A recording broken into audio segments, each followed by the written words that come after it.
ନମସ୍କାର ବନ୍ଧୁଗଣ, ପ୍ରତି ମାସରେ 2500 ଟଙ୍କାର ସହାୟତାକୁ ନେଇ ବଡ଼ ଅପଡେଟ୍ ସାମ୍ନାକୁ ଆସିଛି।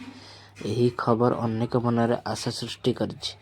ମହିଳାମାନଙ୍କର ଆର୍ଥିକ ସଶକ୍ତିକରଣ ପାଇଁ ପ୍ରତି ମାସରେ 2500 ଟଙ୍କା ସହାୟତା ଦେବା ପ୍ରସ୍ତାବକୁ ନେଇ ବ୍ୟାପକ ଆଲୋଚନା ଚାଲିଛି। ଏହି ସହାୟତା ରାଶି କେଉଁମାନେ ପାଇବେ, କେଉଁ ସର୍ତ୍ତ ଲାଗୁ ହେବ ଏବଂ କେଉଁଠାରୁ ଆରମ୍ଭ ହେବ, ସେ ନେଇ ଲୋକଙ୍କ ମନରେ ଉତ୍କଣ୍ଠା ବଢ଼ିଛି। ସରକାରୀ ଘୋଷଣା ଏବଂ ନିୟମାବଳୀ ଅନୁଯାୟୀ ହିଁ ଲାଭ ମିଳିବ, ସେଥିପାଇଁ କେବଳ ଅଫାବର ଉପରେ ବିଶ୍ୱାସ ନ କରି ଅଧିକୃତ ସୂଚନାକୁ ଗୁରୁତ୍ୱ ଦିଅନ୍ତୁ। ପ୍ରତି ମାସରେ 2500 ଟଙ୍କା ମିଳିଲେ ଅନେକ ପରିବାର ଦୈନନ୍ଦିନ ଖର୍ଚ୍ଚ ବହନ କରିବା ସହଜ ହୋଇପାରେ। ଯୋଜନାର ଆବେଦନ ପ୍ରକ୍ରିୟା, ଯୋଗ୍ୟତା ଏବଂ ଆବଶ୍ୟକ ଦସ୍ତାବିଜ ବିଷୟରେ ସରକାରୀ ନିର୍ଦ୍ଦେଶ ଆସିବା ପରେ ହିଁ ଆବେଦନ କରିବା ଉଚିତ। ବହୁ ଲୋକ ସୋସିଆଲ ମିଡ଼ିଆରେ ବିଭିନ୍ନ ଦାବି କରିଛନ୍ତି, କିନ୍ତୁ ପ୍ରତ୍ୟେକ ସୂଚନା ସଠିକ୍ ହୋଇନଥାଏ। ଯେକୌଣସି ସରକାରୀ ଯୋଜନାରେ ଲାଭ ପାଇବାକୁ ନିର୍ଦ୍ଦିଷ୍ଟ ଯୋଗ୍ୟତା ପୂରଣ କରିବା ଆବଶ୍ୟକ। ଆବେଦନ ସମୟରେ ଆଧାର, ବ୍ୟାଙ୍କ ଖାତା ଏବଂ ଅନ୍ୟ ଆବଶ୍ୟକ ଦସ୍ତାବିଜ ଦରକାର ପଡ଼ିପାରେ।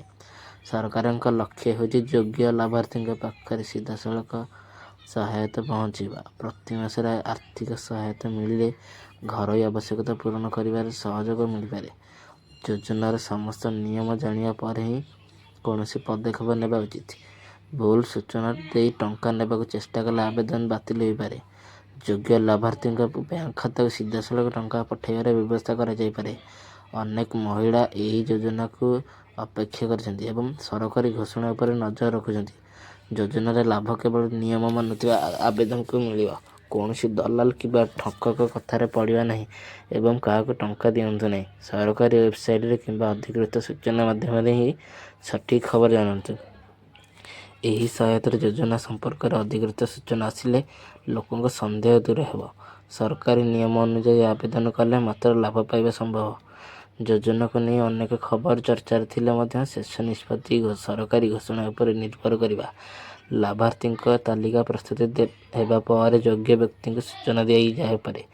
ଆବେଦନ କରିବା ପୂର୍ବରୁ ସମସ୍ତ ଦସ୍ତାବିଜ ଠିକ୍ ଅଛି କି ନାହିଁ ଯାଞ୍ଚ କରନ୍ତୁ। ସରକାରୀ ଯୋଜନାର ସଠିକ୍ ସୂଚନା ଜାଣିଲେ ଠକେଇଙ୍କୁ ମଧ୍ୟ ବଞ୍ଚି ହେବ। ପ୍ରତି ମାସ 2500 ଟଙ୍କା ସହାୟତା ସମ୍ପର୍କିତ ଯେକୌଣସି ନୂଆ ସରକାରୀ ଅପଡେଟ୍ ଆସିଲେ ତାହା ଅନୁଯାୟୀ ପରବର୍ତ୍ତୀ ସୂଚନା ଜାଣିବା ଜରୁରୀ।